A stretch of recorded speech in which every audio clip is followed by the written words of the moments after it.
Suara aneh yang terdengar dari langit kini sedang menghebohkan seluruh dunia. Para ilmuwan menduga fenomena ini merupakan emisi suara pada bumi.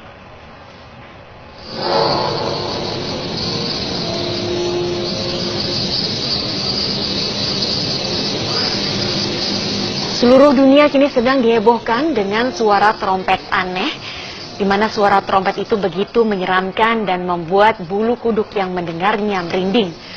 Beberapa negara menjadi saksi adanya fenomena suara aneh tersebut, bahkan beberapa sempat terekam. Para ilmuwan NASA menjelaskan bahwa suara aneh tersebut datang dari planet bumi sendiri. Fenomena ini merupakan emisi suara pada bumi atau emisi radio alami yang dikeluarkan oleh bumi. Para ilmuwan menyebut suara-suara itu dengan nama tweaks, whispers, dan juga spherics.